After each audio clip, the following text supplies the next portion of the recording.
Hey guys, so we have the OG of disciplined apparel. This is Brennan Saltvick. This guy has been literally here from the beginning. He's one of the guys who has watched this whole journey and this evolution. And so, what better person to have on as the first guest of Disciplined HQ podcast than the one and only Brennan Saltvick? So, how are you, bud? I'm doing great, man. Doing great. I'm caffeinated and awake. Heck yeah. Got Little a, backstory. so I feel pretty good, man. How are you? Doing good. Little backstory. This started at 4:30 this morning for me. It's now 8:55 because I foolishly got the time zone wrong, and that was my mistake. Oh Yeah, man, but at 2:30 in the morning, bro. I'm like, hey, man, I'm all for early. That's too early, even for yeah, Josh Willick. no, that is yeah. Jocko's definitely not even going to look at 2:30. No. But anyway, glad we made this happen. And so I wanted to get your full story because we've talked a lot since the beginning. Because I think we started talking around like 2017, right? Yeah. It was like 2017, 2018. I remember you randomly messaged me on Instagram. I thought you were one of those bots. I get those bot messages. You want to be sponsored? And it's like, it's a total scam, right? And Yeah. I don't know about this guy. And I looked and I was like, man, these are really cool shirt designs. I love the message. Being a believer myself, and it wasn't cheesy too. That's the thing. Like it was very, Mm, very good. And I was yeah. like, this is a really cool brand. And I really like, I still wear all the shirts that I got from 2018. I still have them and wear I them. love it. Oh, dude, I freaking love the designs and the messages behind it. They're creative, they're unique. And so I believe in the brand. I'm not one to be like, yeah, I want to get, a discount code or spot. I genuinely like how they look, how they fit, how they feel, and the message behind them. I still get people coming up to me and like, squat like Samson, because I have the squat. I'm like, yeah, or like, I'll wear the biblical beard. I'm a school teacher. I'll wear the biblical beard shirt to school. And kids are like, biblical beard. I'm like, yeah, dude, my beard's epic. My beard's epic. I mean, for those guys who have a biblical beard, like it, they deserve the recognition. and As kids coming from someone who can't grow a beard at all. right, right. And so, I have a pretty nice beard, so I try and rock it. But no, man, I definitely believe in you. And I remember when you texted me, "Hey, I'm thinking about starting a podcast. What do you think?" Because I had my own podcast too, Hmm. Theosis Radio, which I've taken a break the last year or two because we've had kids and Yeah. jobs and responsibility, and we do this because we love it, right? We believe in the message, Hmm. word to get out. And we're not doing it to get famous or anything like that. We want to get the word out to whoever will be willing to listen because everyone has a Yeah. sphere of influence, no matter who you are. Mm. And, I was like, yeah, man, you definitely need to do it. You have a lot to say. You have a message. You are talented. You have the settings of something to be potentially really great and really big. So I believe in you and I believe in the message and wouldn't be on here if I didn't think that. So thank you. I'm really honored to be the first guest into something that is going to be big in the future.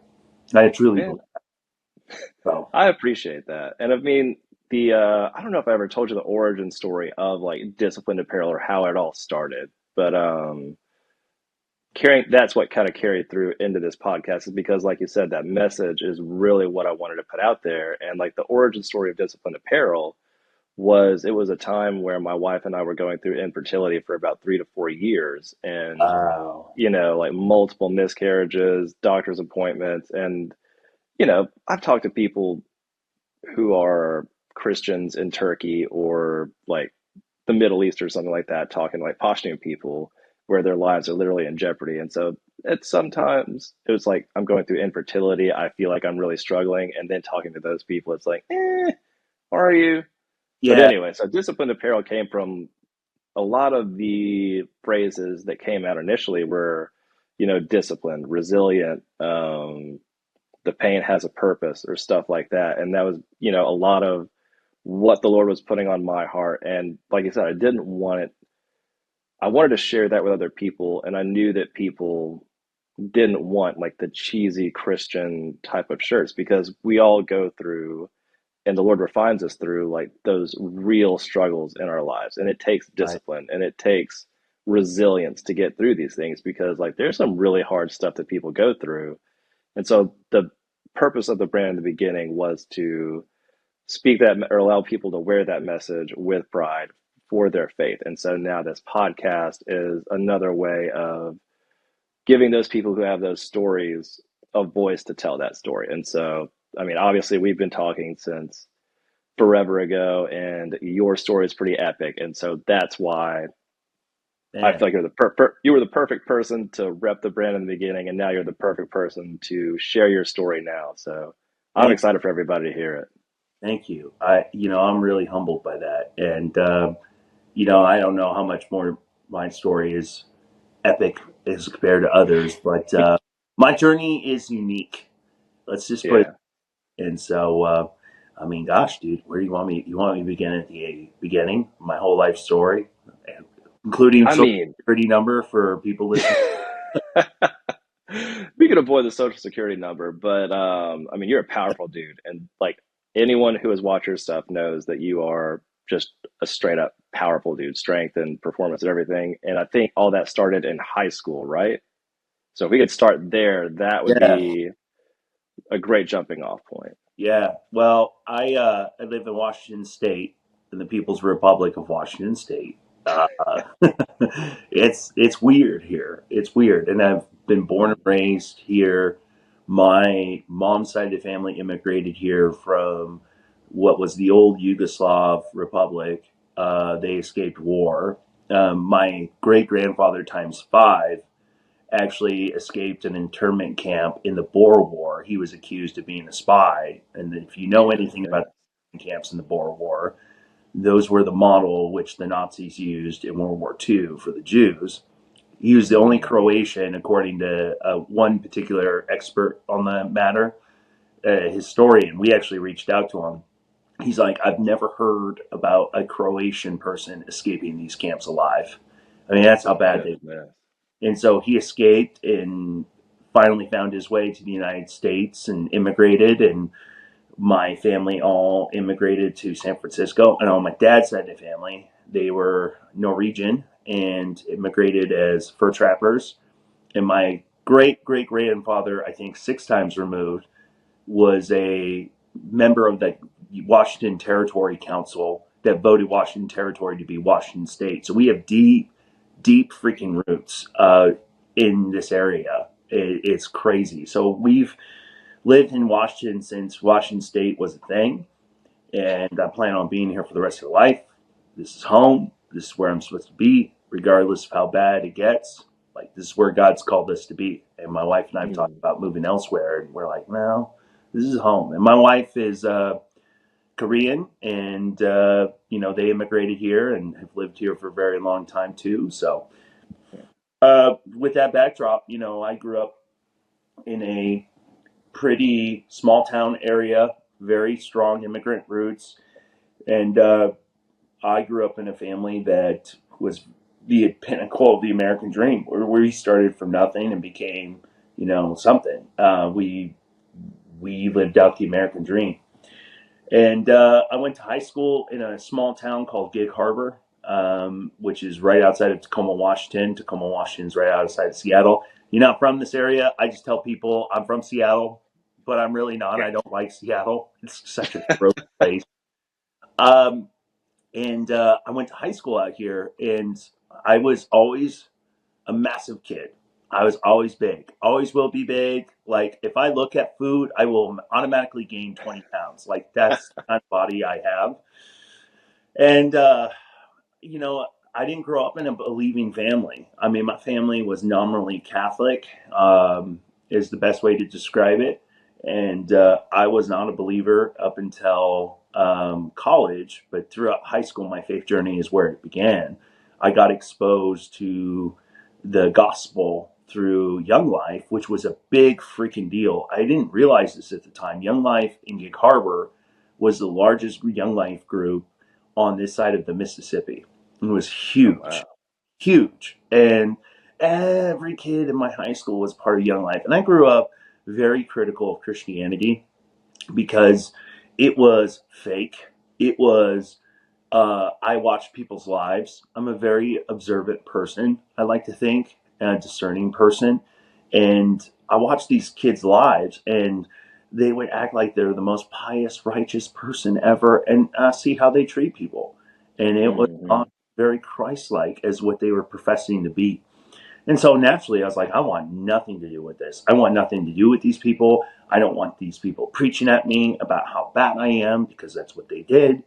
And essentially, I was like, I think this is a load of crap. I thought middle school, high school, the whole Christianity thing was bizarre because Jesus was like a zombie, right? Like he was a zombie. Like he, resurrected from the dead. Like that's a zombie to me. And so I like love that comeback whenever people say stuff like, "Oh, you worship that Jewish zombie guy." yes, that's and maybe I saw it on the internet somewhere, but I was like, yeah, like that's so true and that's so deep and insightful and but I'm also a guy who's very skeptical of things. I question things. And I question Christianity big time. And, to kind of fast forward a little bit, during high school, I really struggled with my own self image. I really struggled with how I fit in the world because I thought the only way I was lovable was if I did things that fit in with society. And what I thought society wanted me to be was this big, brutish guy that liked violence, this big, tough guy. And, I got really into football. And so I became great at football. Like, I'm not exaggerating when I say I had a great high school football career. And I eventually played college and had a great high school career. I was an offensive lineman. If you're familiar with football, all we do is violence. We love violence. And it was fun. You have to be a psychopath to play that position. Literally. Yeah. You have to like violence. And it was like, great. I can be violent towards people and not go to jail. This is fantastic. This is perfect. And Hmm. reinforce this image of me being like the tough baddie. And I try to front so hard to be that guy. And, but it didn't fill the void in my life. I understood too that there was a deep emptiness in my life where I was missing something. And so I thought it was other things like, if I'm more successful in football, I will fill the void in my life. Or if you're like a lot of young men, you think, oh, the perfect one, the perfect girl. If I just get this hot girl, then I will feel fulfilled. And I realized that was pretty, futile really quickly because, like, I realized later in my life, well, human beings are not perfect. They mess up. Like girls can't fulfill you because they're not Christ, because they're not perfect. And so I struggled a lot with inner turmoil. Like on the outside, I was trying to project this image that I was great. I was great. I was powerful. I was this big giga chad, as the kids would say nowadays, this big, unit of a man. And it wasn't true. It wasn't true at all. I was a scared little boy and I wasn't secure in who I was. And I had to constantly perform. I had to constantly show people that I was doing well. And it wasn't true at all. It was all facade. And it really changed senior year in high school. I'll never forget this. And this was the revolution of my life. This was a moment where God broke through. And I had this dream my senior year. I'll never forget it. It was the night before one of our biggest games. We were playing one of the top teams in the state. And I remember I had this dream. And it was a really simple dream. And it was I go to bed, and during the stream, it's a black background, gold in italics letters, really pretty writing. And all I said was First Corinthians 1:9. And that was it. That was the dream. And I knew it was a Bible verse just from going to Sunday school. I was like, I think that's a Bible verse. I'm not sure. And I look it up next day on this cutting new edge technology at school. We go to the school library and I go to this thing called Google. It was cutting edge back then in our day. This Yeah. was what, Ask, 2000? was it Ask Jeeves was the thing before Yeah, Google? yes, yeah. Ask Jeeves, and I try to ask it everything, like, how do I make $1 million? And of course, he never gave me the answer, or the answer. But gosh, I would have wished Ask Jeeves told me about Bitcoin back in those days. I would be a rich man right now. Oh But God. so I have this dream, and I'm like, that's got to be a Bible verse, and I couldn't stop thinking about it. It was seared into me, and I'll look it up on Google, and it says this: God, who is faithful, has called you to a relationship with Jesus Christ. God, who's faithful, has called you to a relationship with Jesus Christ. And I looked at that, and I'm like, no way, like literally no way. I'm imagining this. I don't think this is true. Immediately skeptical. So I kind of tabled it, but it was always in the forefront of my mind. And of course, I wanted answers. And I, Mm. like to think myself as very open minded and rational, even though we're not as humans. So I asked the Christian, and there was one guy on my team who was a pretty strong believer who I actually liked and respected and considered one of my best friends at the time. And you'll like this story because in our school, we had really bad bathroom, old school, but there was one bathroom that was really nice. It was by the office. We called it the Hilton's. So I was like, hey, bro, new cutting edge technology texting. I'm like, hey, can you meet me in the Hilton's? I got a question to ask you. He's like, I'm already here. And I go in there, and he's, going number two. I was about to say this is And a I'm having this. sketchy request in the first place. Like meet a guy in the bathroom. Well, it was pretty like normal. Like people go in there to like kill. Okay. Like I don't want to be in math right now, so I'm going to go 40 minutes across from the school or 10. I walk 10 minutes away and stay 40 minutes in the bathroom to avoid math. Mm. Math was so painful. It was. I hate math.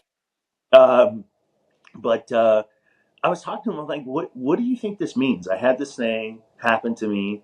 And he's like, man, I think Jesus is calling you a personal relationship. I'm like, personal relationship? Like, what do you mean by that? Like, how can I have a relationship with something I can't see? Like, what? I had so many questions. So, and then that same day, the guy running our weight room. So there was a guy who would always open up the weight room. We had a really nice weight room. After school every day, I would go in there every day to work out to get better at football. I was really big in the weight room, and Hmm. his name was Bill Dupe. And Bill Dupe was the guy who started Young Life in Gig Harbor. He was jacked, just torn up from the floor up. And he's an older guy, and I respected him. And he always is in there like reading Christian books and stuff. And I asked him, like, hey, are you Christian? And he's like, yeah. I'm like, I got questions for you. And I started talking with Bill Duke, who I'm still friends with to this day. Bill Duke is still doing the same thing. He's a real one. And he's the first guy that started ministering to me. He's like, well, why don't you start coming to the Bible studies and stuff? And I started going to the Bible studies at Young Life. And I had people pouring into me. I wasn't a believer yet. And then, I finished high school football, and that ended kind of badly in the sense I didn't have the best senior season as far as like enjoyment. I had a good senior season, but like it was pretty miserable, and I had to think about a lot of things about the future. It's like, okay, I really want to go to the NFL, but I also want to really focus on my education because I know the NFL is not forever. Especially, I had a Yeah. lot of guys older than me who went on and played in the same position as me. Like, look, really focus on getting your degree. Like, really focus on your education. I'm like, okay. And I was that guy. Like, you told me how to be great. I am gonna do it. Like, I'm gonna. Yeah. If you told me to eat raw hamburgers sprinkled with gunpowder mixed with barbed wire, I'm gonna eat it. Right? That's gonna somehow increase my weights, or that's gonna make me a better. Like, I'm gonna do it. It And sounds like George Washington's breakfast, by the way. yes, breakfast for champions, breakfast for freedom. And Right. so I decided to go to a small college in Eastern Oregon, which at the time, like I got a letter of interest from Eastern Oregon. I was looking at different colleges, like some Division I schools, some D2 schools. I was looking to possibly walk on to some D1 schools because my grades weren't the best. And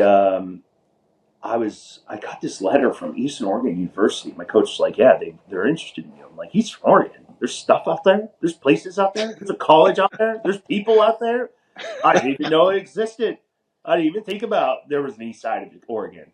So my dad and I drove down there. I think winter. It was February of 2008. We drove down to LeGrand, and I loved it. As soon as we rolled into town, it's this town of 13, 15,000. It is 3 hours away from everything. And I was like, there's minimum distractions here. Like, it's small. I'm not going to get caught up in I was very thoughtful in my how I selected a college. And I loved the town. People were super nice. I've never grown up in a small town before. And Mhm. I met the coach, and the coach was awesome. He's still there to this day, Coach Camp. He's a real one. And he was just this big, tall, 6'8" guy. Was an ex NFL lineman. I'm like, dude, I want to learn football from you. I love your Yeah, energy. right. You obviously know a lot about the game. I was really interested in like, hey, I want to be the best football player I could possibly be. Maybe I don't make it to the NFL, but I want to get better at pass setting, whatever it is. And so I said yes to that, even though like the season before, they lost every game except for one. They were bad, but they had a Mhm. new head coach coming in. They're like hoping to rebuild the program. I'm like, I want to be a part of this. Loved the weight room, the facilities, all that. And I was like, all right, I'm in. Let's do it. And I got a scholarship to go play at Eastern Oregon University, played there, and I heard their history program was really good. That's what I wanted to study. I really like history. It's what I got my degree in from Eastern Oregon. And I met my thesis advisor, who was my overall school advisor, Dr. Monahan, who Wow. was the coolest guy. I mean, he was the coolest guy. He was dual PhD in philosophy and history, and he talked like a normal person. He's like, yeah, you're from Tacoma. I bet Tacoma's got a rough reputation. Like, we're known as like little LA over here.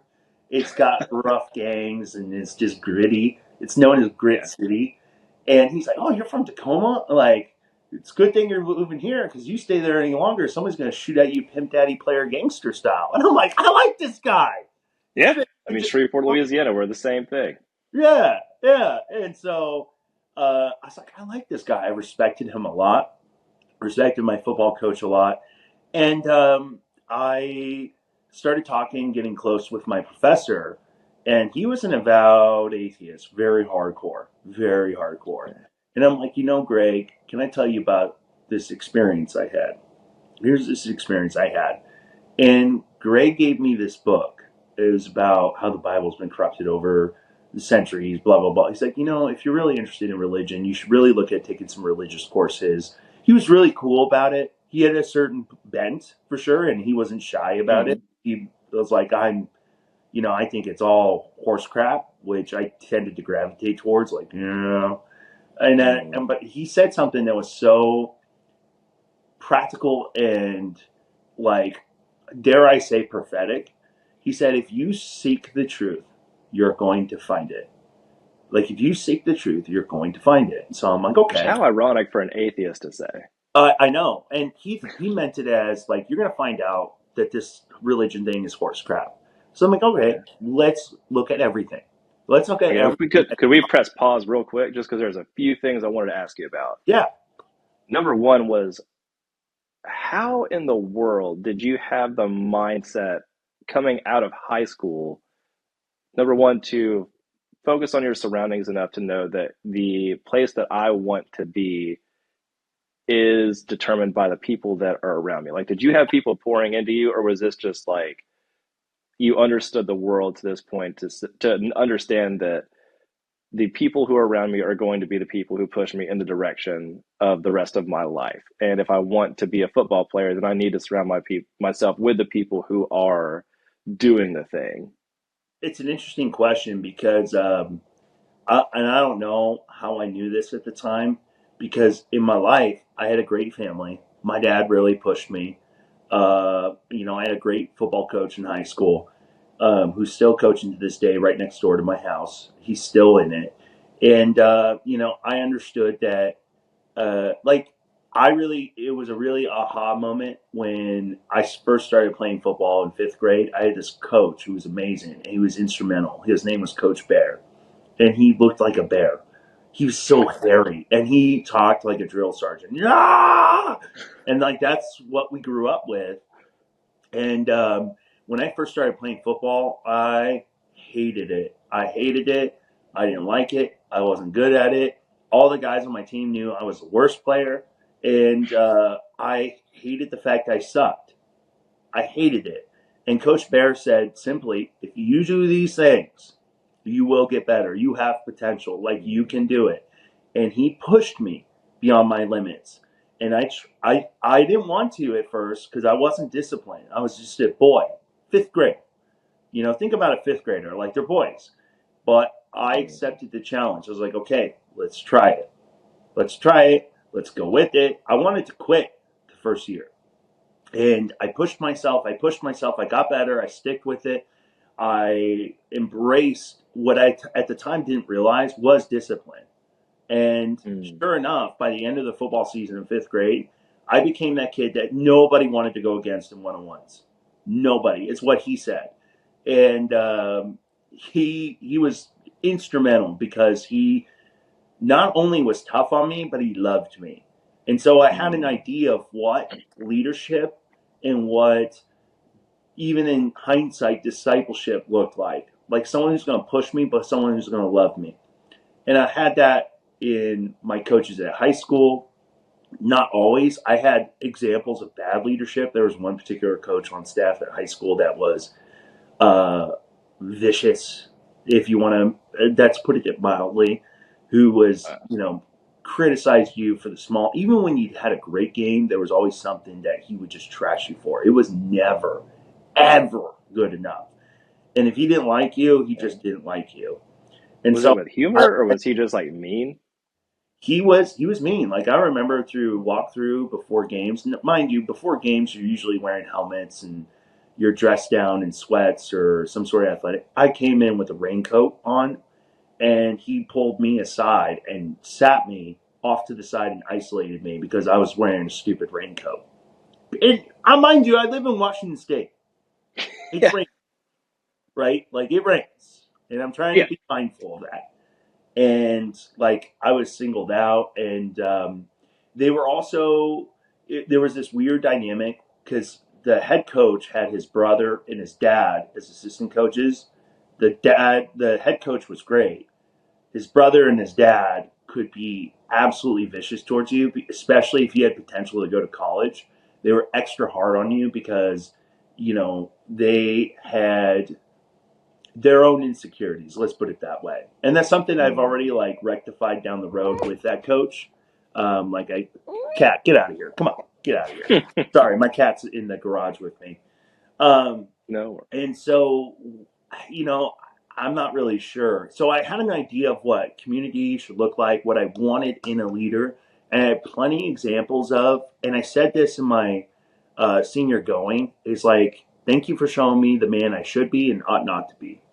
And I had a Mm. double saying because I said, you showed me good things, but you also showed me a lot of bad things, and I'm going to learn from those bad things and not be that man. I had a lot of bad teachers, and that's kind of what inspired me to go into education because I was like, I know, I just know I can do this job better, and I would do it differently. Yeah. And I was like, I have an example of a bad teacher. I want to be a good teacher. And I really, really was like set on it by seventh grade. I wanted to teach, I wanted to coach football. I want to be a part of football for the rest of my life. This was the idea. And, In seventh grade? huh?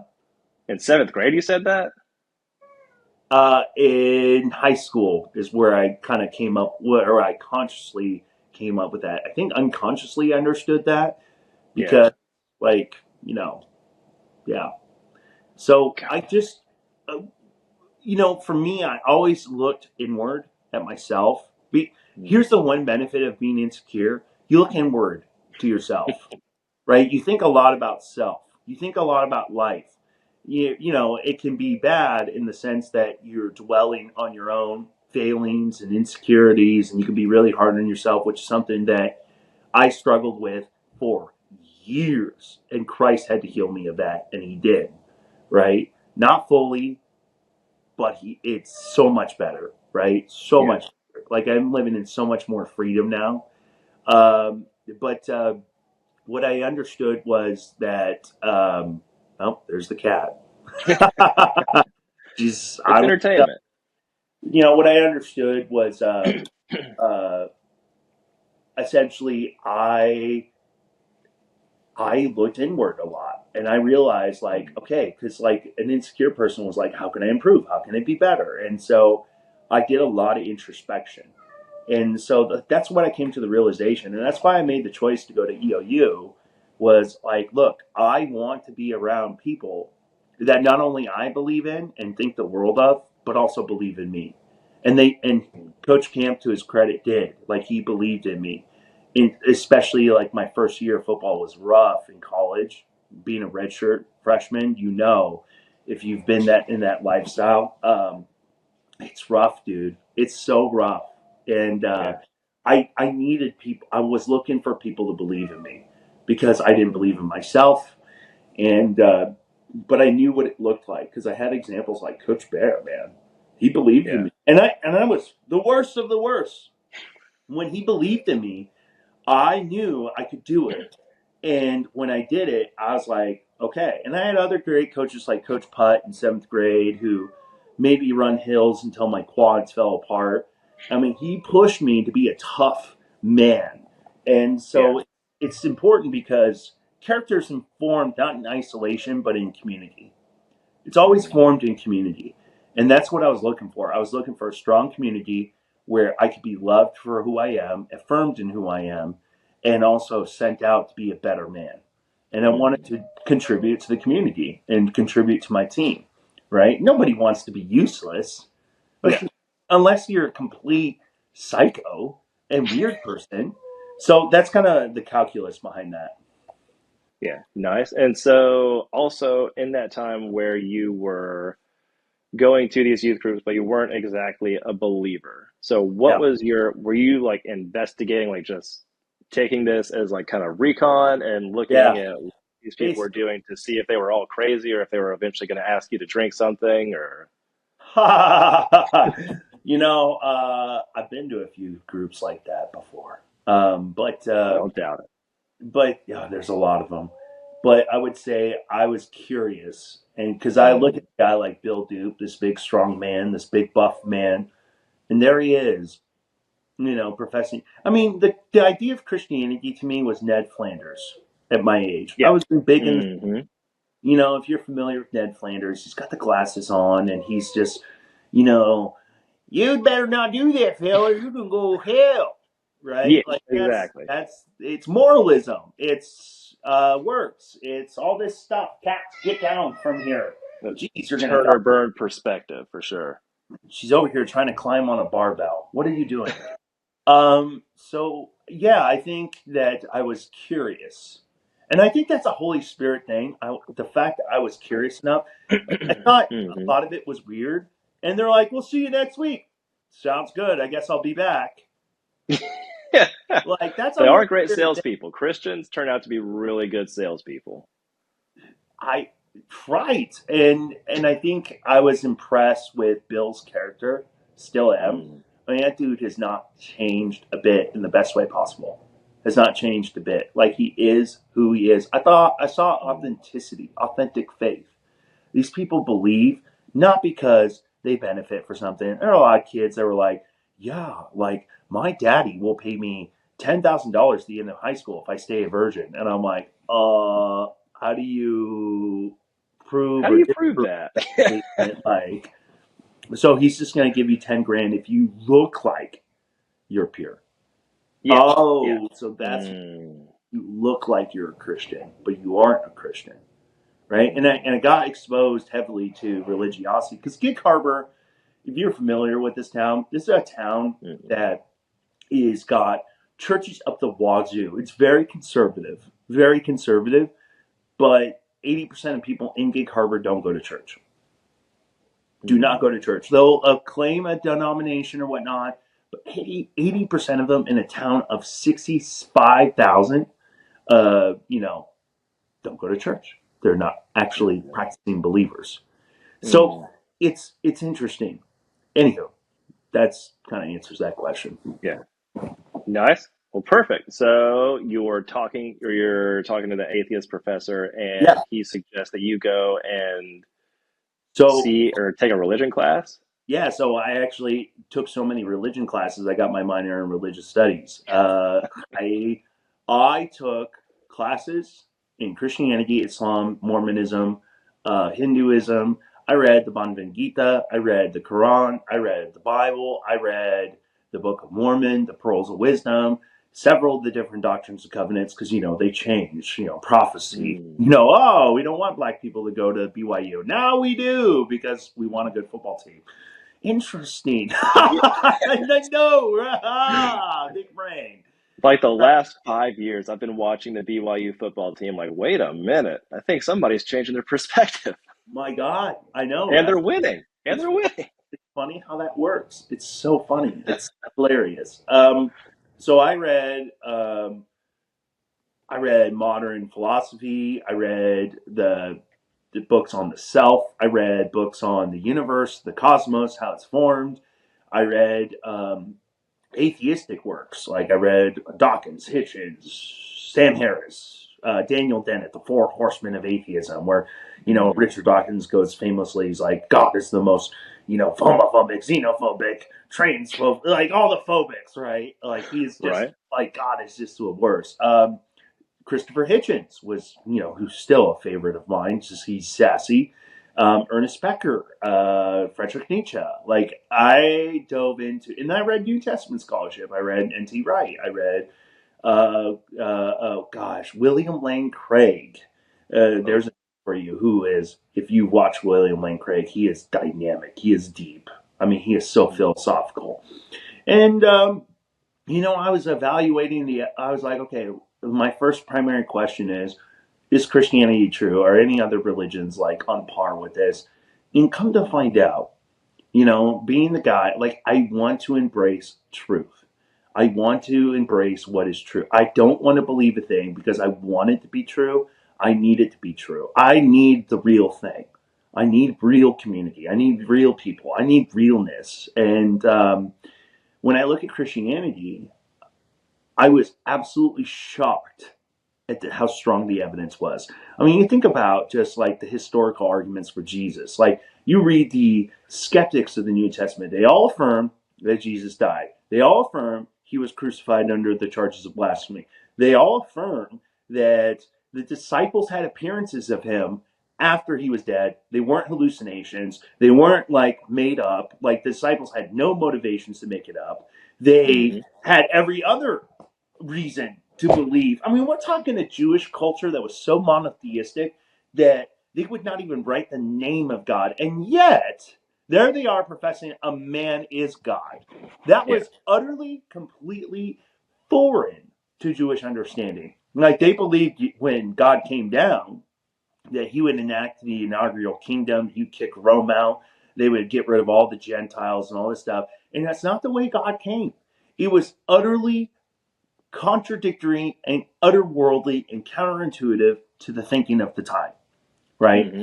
And I look at this and like there's the disciples every reason to deny the resurrection.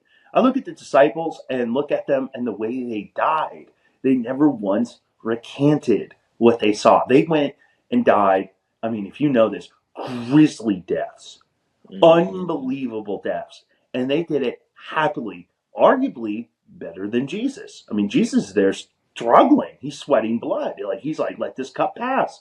But let your will be done. Like, let this cup pass. Like, I don't want to go through this. I don't want Yeah. this. And there's the disciples that are like, yeah, if you're making up a story, you would not depict the head of your religion dying in that fashion, No. right? Dying in utter humiliation. And then you look at the And for his eyewitnesses. follower, one of his followers, to be excited to be crucified upside down. Yeah, that was Peter. He's like, I'm Hmm. unworthy in the manner to die in the same way as the Savior. I Yeah. rather be crucified upside down. I cannot believe that.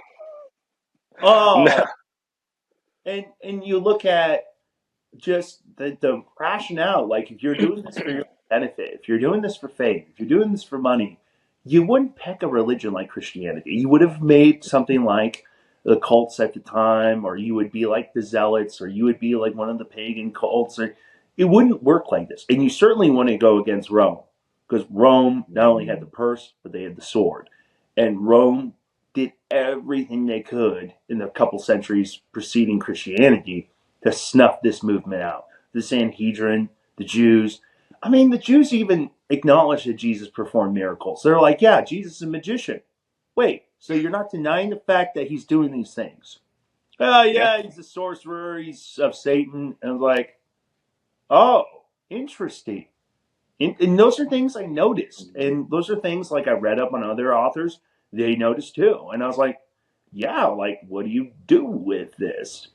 And then I look at things like, okay, apart from Christianity, like, can we know there's a God, right? And I look at the universe and how fantastically improbable it was created.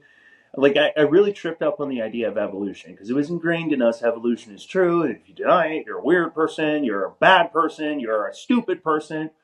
And I look at, there was a neat book. I don't recommend anyone reads this because it's so boring, right? It's called The Anthropic Cosmological Principle by John Barrow and Frank Tipler, written in the 80s. These guys are not believers, but they talk about the improbability of evolution occurring by chance alone. And they did it to the degree where they list out 10 steps, and each of which is so improbable, it would have taken so much time, the sun would have ceased to be a main sequence star. They actually did like a math formula of it. It was like, when you break it down, it's 0.0000000, like a million zeros later, one, for evolution to be successful.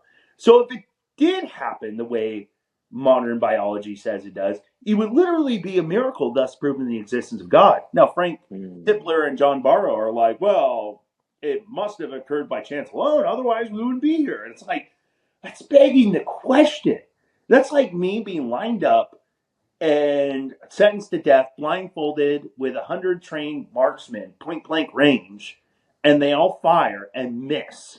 And I wouldn't sit there and be like, God, it's that 0.00001, million zeros later. It just must have happened by chance. Lucky me. No, you would Mm-hmm. logically conclude this was intentional. This was by design. That's why, like, when Christians are like, "Oh, evolution," and it's so bad, I'm like, well, even if it is true or it isn't, I don't know. I know God created the world. That much is certain. But even if it is true, that's the strongest argument for the existence of God because it's not an unguided process. The improbability of it happening alone by chance is so fantastical that there had to have been a hand in it. There Mm-hmm. had to have been a hand in it. And those are the things I was freaking confronted. It was hitting. And I would talk to Greg all the time about it. And Greg gave me, the superficial. I remember I took a class with him. And he taught a class called Philosophy of Atheism. And I thought it was going to be, and I like Greg, and there were some things I didn't like about his classes. When I took that class, it was an apostate class. The intention was, day one, he said, his quotes, is to deconvert us from any religious views, to make it, it was an apostate class, right? That was his intention. And I was the only one that got out of there because I was not convinced. And he later told me when I saw him at a football game, when I went and visit, he was like, "You're the one that got away. You were the only." I'm like, "Yeah," because it doesn't make sense, Greg. Like, we were talking about morality, and I'll never forget. They were trying, because in atheism you have to believe everything was an aid to survivability. If you assume the evolutionary model, everything is an aid to survivability. That's the whole purpose, for us to survive. Well, that would include objective moral values and duties. Things are relative to the person. Like, I have morality because it makes me feel good or helps with my survivability. I don't kill people. I don't Mm-hmm. want them to kill me, that sort of thing. But that morality is relative to each person. So there's no good or evil in atheism, right? There's nothing objectively wrong or objectively good. So, for example, Michael Roos, an evolutionary biologist, his words, not mine, he says that there is no moral difference between somebody who thinks 2 plus 2 equals 5 versus somebody raping and killing a child. His words, not mine. Goodness. That is the full consequence of atheism. There's no truth, there's no morality, which flies in the face of logic because if I say there's no truth, how do I know that's true? Exactly. Exactly. Like, right? If and I had this discussion with students in a very because I have to be careful because I'm a public school teacher. I don't go the religious side. I'm like, do you guys think things are truly good or truly bad? All of them said no. Like it's all relative. My opinion. I'm like, really? Did what the Nazis did in World War II was truly evil? Mm. Right? Was it truly evil? Well, yes, of course. Then you are assuming a higher standard of your own that is not of society, that is not of culture, that is not of you, right? An atheist would say, well, like they were just a product of their society and they didn't know what they were truly doing was wrong and, it wasn't truly evil. Then we had no right to kill them at Nuremberg because we killed people for that. We executed them and we said, you violated a universal human right that wasn't in the By law. that standard, though, also like the Nazis hid their crimes. Like Yes. they So were that's the. what Meg, you're so smart. I appreciate that. Yeah. Not that Well, smart, no, but like yes. at the end of World War II, they were trying to destroy as much evidence as possible to cover up the Holocaust. Why would they do that if they didn't know it was wrong? Hmm. Why would they do that? Right? Yeah. Or they were trying to, blame shift or, oh, we were just following orders. And, it's like they're Hmm. assuming a higher morality. Anytime you say you ought not to do something, you're implying a standard beyond yourself. Like you ought to live, even our own stupid moral codes and laws that we create and think, oh, this is my moral code. I don't need the Bible. It's like every time you tell someone you ought not to discriminate against other people, that's assuming a higher standard. And more relatives would say, well, you can't impose your white individualistic thinking upon me. That's the way you think. This is the way I think. And Hmm. if you find that repugnant, I suggest that you need to change what you believe in. As what I eventually did, because life didn't make sense when you just assume there are no objective moral values and duties. Now, if there are objective moral values and duties, it naturally flows that God exists. If God does not exist, objective moral values and duties do not exist. And then the second premise would be, well, objective moral values and duties do exist. There are things that are truly wrong or good. Therefore, it follows that God exists because where does that standard come from? It's got to be something religious, right?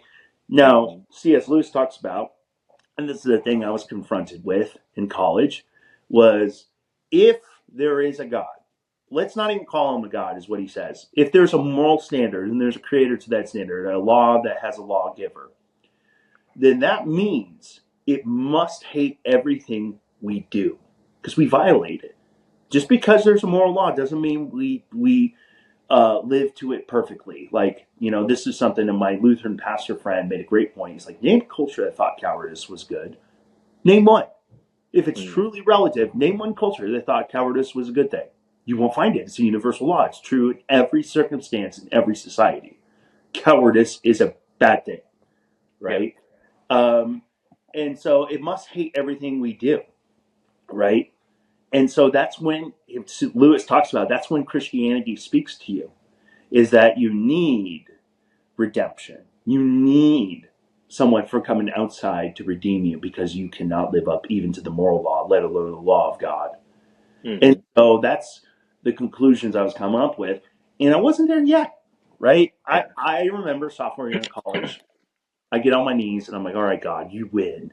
And I was really heavily into sin. College football is great, but then the lifestyle of it, it's bad. It's Hmm. bad. And I don't need to go into details. I want to keep it PG. I Yeah. made a lot of mistakes. And when I was making those mistakes, what was interesting was what I found out was I felt worse afterwards because I felt more empty, more. After I go party or I go, try and get with the beautiful girl, I felt worse. Even when I got the thing that society said was good, I felt worse and worse and worse. And I was like, well, if I do it more, or if I intensify it more, I will feel. And I did it. I felt empty. I felt like I was trying to fill this void in my life. And that was the best way to explain this emptiness, this chasm that nothing in this world could satisfy. Right. And I remember sophomore year, I was addicted to it. I was enslaved to it because looking back in hindsight, I was looking at God like, I know you're real. I know the Christian God is real. but here's my life. You can't have it. Like, I'm going to keep doing this stuff. I will acknowledge and, say I'm a Christian. And when you give God an inch, he'll take a mile, right? You give God an inch, he'll take a mile. So fast forward to my junior year in college, we're doing great as a football program. We beat the number one team in the nation. This team is so annoying. It's Carroll College, and back then they had not lost a league game in 12 years. They were nine-time national champs for in the NAIA. They were annoyingly good. They were so good, and we beat them. We beat them decisively. It wasn't even close, and we beat them on their own home. It was like they told us day one, your number one mission is to beat Carroll College before you leave here.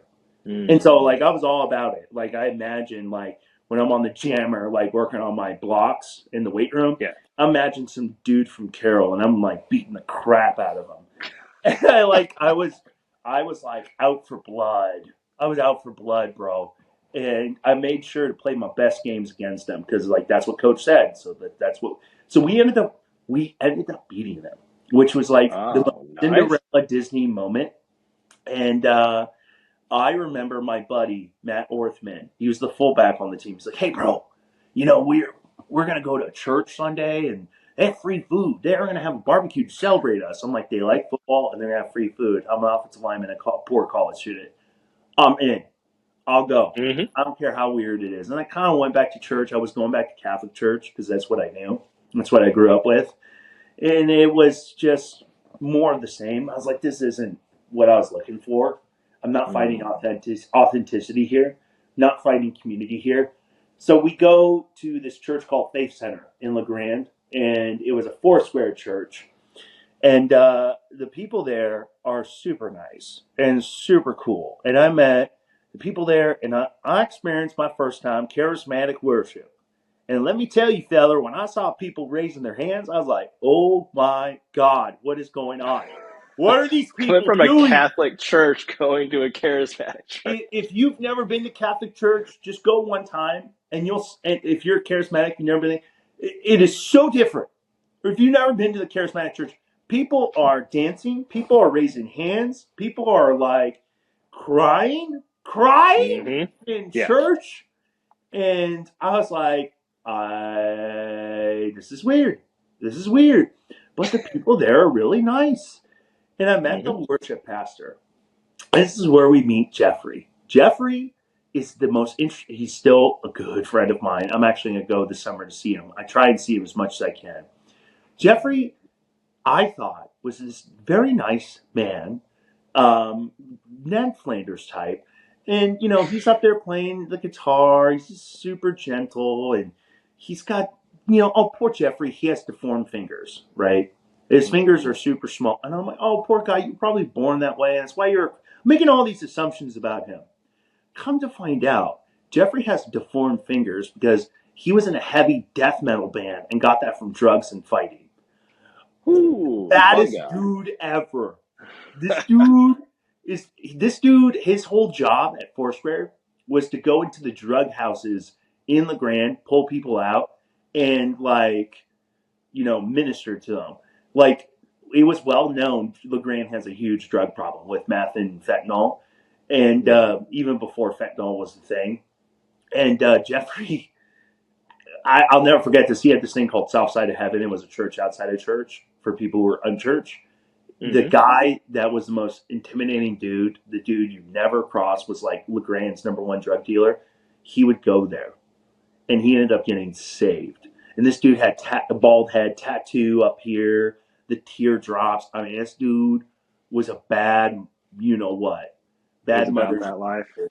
uh, like, scariest guy. And this guy was there, and turned out to be an absolute puddle afterwards, like just Mm. an absolute gooey bear, just nicest guy. And that's the guy Jeff would minister to. And he was like, "Hey, bro, you should come over to our house. We're right across the dorms, and every Monday night for Monday Night Football, and we'll have food." And I'm like, "You had me at food. You had me at football. I am there." Mm-hmm. So I started going with Matt. And what's funny is I talked to Jeff and his wife Kelly about it. They were thinking Matt's the guy they're going to disciple. They just thought I was a sideshow. And I kept going, and Matt stopped going, right? And I kept going. I loved hanging out with him. I loved hanging out with Kelly and their daughter. I loved being there. It felt like peace when I went in their home. And I knew they were like so utterly different from the stereotypical Christian because the first day I went there, Jeff was like, "Hey, do you want a beer?" And I'm like, being a Clearly 21, not a Baptist. yup, yup, I want a beer. It was good beer. It wasn't even like Coors Light, weak beer. Oh, And he, I was asking him as soon as I cracked open a beer, I started drinking. I'm like, man, Christians drink? He's like, oh yeah, man, it's not sin. It's like, show me in the Bible where, and I'm like, oh, interesting. You are so utter. Like he was interesting. He was real, and we got real. And I started asking him questions, and never once did he um, judge me. Never once did he speak down to me. He spoke to me. I had nothing. I had nothing to offer him. I was not knowledgeable like I am right now in the Bible. There was nothing that people saw in me that were like, yes, like you are a strong Christian. I had nothing to offer these people, and he loved me through it. He loved me through it. He believed in me. That's what I was looking for. And I'll never forget, I finally went to church a couple times. I really liked the music. You know, they play, music was really good. It was way better in the Catholic Church. God, grief, it was horrible music at the Catholic Church. But the music was actually good. Like, it was very, like, peaceful is the best way I can explain it. And I kept going despite all the weirdness and stuff. And one day they were playing a song called Phil Wickham, You're Beautiful. Are you familiar with that song? I don't know the names of the songs. If you sang it, I probably hear or probably know it, but yeah. It was a really popular song at the time. Phil Wickham's huge in Christian music. My wife's a worship leader, Hmm. so or worship leader, I should say. She was I did had a not know that. big crush on Phil Wickham. He's a stud, Mm. good Yeah, looking. as most people should. Yeah, I have a crush on Phil Wickham. He's a good looking man. Yeah. Uh, but I remember they were playing the song "You're Beautiful," and there was a line there where it said, I see you there hanging on the tree. You bled and you died, and you rose again for me." Hmm. In that moment, I mean, thinking about it makes me want to cry. It just clicked. It went from information in my head to my heart. It became something personal. And just the idea that he died for me, it wasn't theoretical anymore. It wasn't just information anymore. Like, I wasn't a Christian yet because it hadn't gone from here to here. At that moment, I knew that Jesus died for me. And it changed everything. I felt a flood of love I never felt in my life. And I remember bawling my eyes out. Now I understood why those charismatics were bawling their eyes out, or understanding what wretches they are and how loved they are in Christ. This is amazing. Mm. First time ever, I raised my hands. I understood that. I'm like, I'm giving you praise. You are worthy of it. And I remember Jeff coming up. He was so excited. And he was like, I saw you worshiping. You were so passionate. And I just looked at him. I'm like, I think I'm a Christian. I think I'm Oh. a Christian now. And that was the first time I really said it out loud publicly to someone else. And all he said was, just welcome to the family. Welcome to the family. And from that day forward, I, was a believer. I was on fire, dude. And Mm. things changed radically for me. And that was junior year, and I think my senior year I had one more year of football, and I realized that football wasn't everything.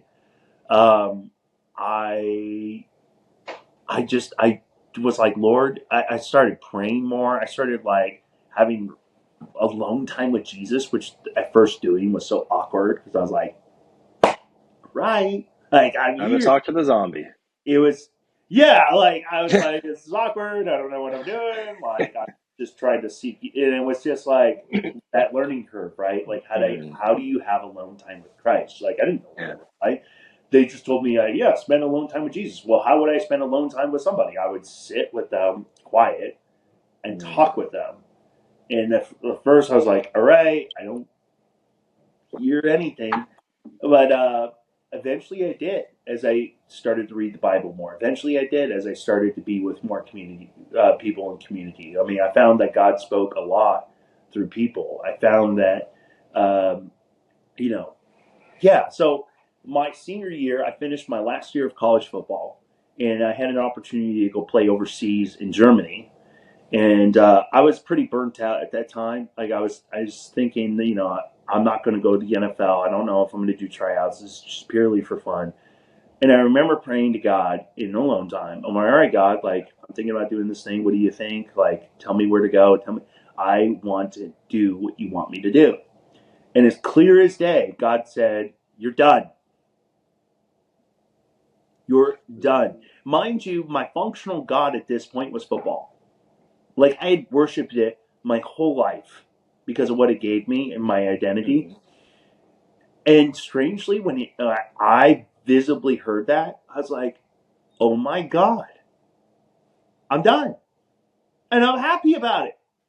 I'm joyful, and I was like so sick of football. I still to this day do not watch football games. Can't do it. Really?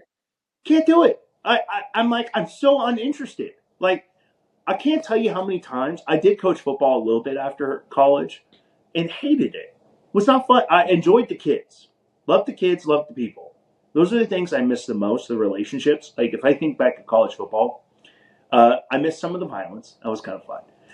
But I miss. I like competing. I'm a competitor. Always will be. Yeah. That's how God hardwired me. I like competing. But I was totally okay. I wasn't beholden to this. I mean, my last game of the season, I was immediately back in the weight room. Just all right, let's get into bodybuilding. Let's lose this weight. I'm 305 pounds. Like, let's trim. Oh. Let's get yacked, bro. And my coach looked at me. He's like, "How are you in the? How are you happy? How are you happy? Like, you just Mm. ended. Everyone in your class is miserable, and you're happy. Like, I guess you didn't love the game." And I was like, "That's right. I found something better." Mm. And what I found was in Christianity, not only did I have a Savior who loved me, but I was a part of a revolution. I was part of something bigger than myself. That's what I told my friend Cara Thiessen, who was leading worship. I think the thing I love about Christianity is I'm a part of something bigger than myself, but also like I have a God who loves me and affirms me perfectly. And I could do no more to be righteous. So like that happened. I got saved. And I remember being wrapping up my last year of college. I'm at church, and I had a couple speak a prophetic word over me, which I'm always skeptical of. Right, like Mm-hmm. 90% of prophecy is crap. Like people are Yeah. wrong, and like you got to take that with a caveat. But this time was different. They were like, we see God's calling in your life. We see you are supposed to be a preacher. Like you are supposed to go and proclaim the truth. And I want to tell you, God's getting you ready. You're going to preach 1 month. And I kind of laughed at them. I'm like, guys, that's not going to happen. You do understand when I go back to Gig Harbor, I have to find new church. I have to find new everything. I'm leaving. I'm gone. Right? Yeah. I have no connections there. And sure enough, in 1 month later, after that, I was preaching in front of 200 young adults at this massive church, sharing my testimony in one Wow. month. Ooh. And I had never preached before. I've never gotten on stage before. I did it, and people were instantly like, "Oh my gosh, who is this guy? Where did he come from? Who is this guy? Where did he come from?" And I realized God has given me a gift in teaching and preaching the gospel and proclaiming it. I'm a proclaimer. If someone asks me Mm. what's my gift, I'm a proclaimer. Proclaim the gospel. That's my gift. Yeah. And You're great at it. thank you. By the grace of God, right? I mean, he was otherworldly. Like I remember preaching, and I don't remember a thing I said. And I because think I a was lot like, of that though comes from the fact that you put so much effort into learning. Like the amount of information that you took in and that you had to pull from is insane. Like the fact that you read all of those religious texts, the Quran, the Book of Mormon, and all that stuff, and then all of the accessory books to the Bible, like C.S. Lewis and Yeah. Norton and all these other people. It's What's funny is that going back to the Quran, in my area, the people I grew up with the most were Muslims. Huge Muslim mm, population in Tacoma. So what I started doing was I started ministering to Muslims. It got to a point where in 2015, I built such a great relationship with the community. I actually invited me to the mosque on Ramadan, and I don't think oh, any Christian has ever done this in Tacoma. Not that I've heard of, because most Christians are like, oh, Muslims are dirty, sword swinging terrorists. Look, they're good people. Don't believe the stereotype. Like, yeah, the Quran's wrong. All right, they're very simple things, like where the Quran's wrong. Like Surah 4 at mm, 57 through 158 in the Quran, chapter 4 at verses 157 through 158. Surah means chapter, but it talks about how Jesus was never crucified, and I was like, that's interesting. Being somebody who studied Roman history, being my baby, you have guys like Suetonius. You guys have like Pliny the Younger. You guys have like Marbar Serapion. People who are not Christians, right? People who had every invested interest, Josephus, every invested interest to say that Christianity is false, talk about how Jesus was crucified under the prefect Pilate for the charges of blasphemy. This is not the mm, Bible, by the way. And yeah. yet the Quran gets that wrong. They say another took his place. Like nowhere in the Bible, nowhere in history do we see that. So like Islam is not true, but I looked at them and I didn't realize this at the time. Like they're worth it. As I was worth it, as Christ saw me as worth it, they're worth it. They're worth loving. Hmm. And what I found was I was invited to Ramadan in 2015 by the Imam, who I befriended. Very nice guy. And I went to the mosque during Ramadan. I was the only non-Muslim there. People were elated I was there. They were like, "Nope, people don't. You don't understand. People who are not Muslims don't come here. We're so happy you're here." They were so overjoyed. Mm, And afterwards, they wanted to have a discussion, turned into a debate a little bit yeah. in the middle of the Mansud, the holy place where they go and pray. And in the middle of the Mansud, I started proclaiming I'm like, well, guys, what do you do with Surah 4? What do you do with Surah 10? Surah 10 says, you should look back to the people of the book with the Torah and the Injil, the Torah and the New Testament. They call it the Injil, right? And you should go back if you have questions of the people of the book. The Quran and the Bible contradict each other. Mormonism runs into the same problem too, right? Like you have places like Hmm. Surah 4 where Jesus was never crucified in the Quran. And then you have places in the Bible, a lot of places, where it talks about how Jesus died. He was crucified on the charges of blasphemy. So which one is it? If the Quran is right, then the Bible is wrong, which means the Quran is wrong because it's saying the Bible it was tanzil, it was sent down from the law. It was given by Allah as revelation about the coming of the Prophet Muhammad. If the Hmm. Quran's right and the Bible is wrong, the Quran's wrong. Either way, the Quran's wrong, right? If the Bible's right and the Quran is wrong, then you shouldn't be a Muslim. Either way you slice this cake, the Quran is wrong. And so, like, I started this huge, like, outreach, intentionality to reach Muslims everywhere I went as a young single man. And now it's a little harder to do this, be married with two kids. I made it an intention to preach the gospel to Muslims. Hmm. It was a huge ministry, huge. And I taught other churches. They would invite me to come speak about because like a lot of churches had no idea what the Quran said, right? No, like they had assumptions. They would read stuff on the internet, and I'm like, guys, like you're missing the boat here. And so, like, I had this whole ministry there. I did a lot of outreach to Muslims. I did a lot of young adult stuff in like equipping and doing apologetics for people.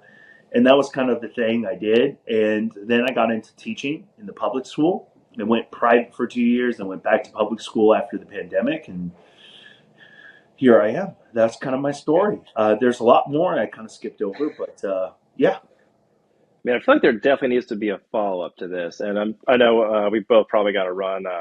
My wife told me I had a very limited amount of time because it's a Saturday morning and time to yeah, take care of the girls. But there definitely needs to be a follow up to all this because number one, I love like how God was pulling you and you were actively resisting and you did the work to not surrender to social pressure to be a Christian, but you did the work of understanding who Christ was before that acceptance happened. And I think I was a lot the same way. And so there were some things that really impacted how I came to Christ. And so I definitely want to follow up on that another episode. And then also the Muslim perspective of faith, because Yeah, that's another place where I'm like, there is so much here. Like when they say the fields are white for harvest, like the Muslim community is that field yeah. because we're so close. Like we're just right there with each other and we have a lot of common beliefs. And I feel like that, like I love that community so much just because they are they, What I what feel like I they have the family perspective that Christians should have in a what I lot of love, ways. And that, what I love most about them is their passion and their zeal. You take mm, the weakest Muslim who knows nothing, and they will argue, they will defend, they will hold to it. They're like, "This is the truth, and you should convert." I mean, they are so bold, yeah. unbelievably bold. And the thing I noticed in the mosque, they all sit shoulder to shoulder with each other. Like I remember, I tried to sit kind of off, and there's this old Mm, guy because they make allowance for old people who can't kneel and pray. They hmm will sit in the chair and bow. And this old guy looked at me and was like, sit next to me. We are one. And that changed things because you go to churches, everyone's sprinkled about, and there's no really hmm togetherness, right? There's no community. We've turned Christianity into this individual, hyper individualistic thing where God's my therapist and I'm there to get something, and it's a commodity, right? Yeah. Where we are hmm one, we are family, and that was really interesting to see. And there are definitely some similarities to Islam, but there are definite differences that are hmm irreconcilable. And what is interesting is, I think that you're going to see a resurgence of Christianity with Muslims. I mean, you're already seeing it in the Middle East where Muslims are having dreams. Ironically enough, hmm dream. Um, I think you're going to see a resurgence because it is not a livable worldview. No. It's not. It like the big problem I saw with Islam. So this is the difference between Islam and Christianity is Muslims believe in fatalism. Everything that happens, you have no say, no choice. It's all predestined, right? They'll, hmm they'll, they'll use the very popular phrase, inshallah, if Allah decrees it. If Allah doesn't want you to be saved and you aren't saved, it's because He decrees it. If you are saved, then He decrees it. So, for example, there's a very popular story in the Hadith where it talks about the robber who's killed 99 men. And he kills his hundredth man. And that just goes to show you he's really, really screwed. He's really not going to go to heaven. But he hears about the people with the message, the people of Muslims. And he goes to this village. On the way to the village, he dies on the road. And there's the great debate between Satan and the angel. He's like, see, he didn't hear the truth and blah, blah, blah. But the angel says, but if he was a quarter inch closer, he would have believed. And all of a sudden, Allah causes an earthquake. He moves a quarter inch closer, and he's saved. But here's the problem: is there's nothing done about his sin. There's hmm no sacrifice. There's no atonement for his sin. You mean to tell me you are predestined, no matter, even if you're the best Muslim, like Sadi Bahadi, one of the guys wrote the Hadith, says, "I feel like one foot is out in the gates of hell and one foot is in the door." He had no idea. Even Muhammad in the Quran was like, God forgive me for the sins I have done and the sins I will do. And the Muslim tradition talks about how Muhammad was perfect. Like that's how he's on par with Jesus somehow. Right? And it's just Yeah.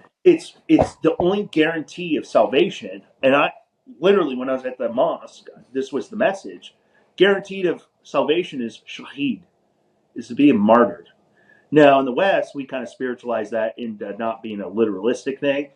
In Islamic countries, they interpret correctly. It is a literalistic thing because if you kill one Muslim, it's like killing all of Islam. It's honor shame culture. So the way you go and achieve martyrdom, it's the only guaranteed way in salvation is through literal sacrifice. You die for the cause of Islam in killing Hmm. the kuffar, the infidels. And so it's not, it is of the religions, I might get in trouble for this. It is the North Korea of religions.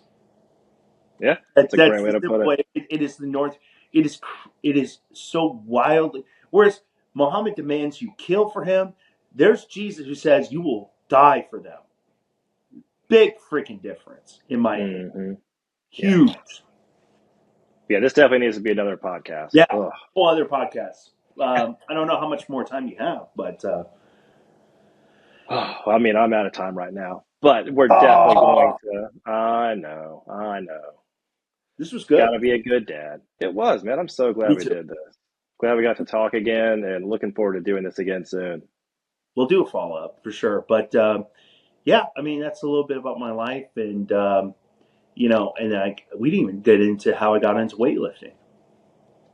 That is, if anybody follows Brandon's Instagram, that is a whole other story. There's like 5 podcasts here, but yeah, we're definitely going to Yeah, get into that. I warned you beforehand. I got a long story. Hey, Yeah, it's all good. It's all good. No, man, but I really appreciate you coming on, and we're definitely going to touch back into all these things and have a few more episodes coming up. I would love that, man. It would be my honor. All right. Well, thanks again, Brandon, and talk to you later, bud. Have a great day.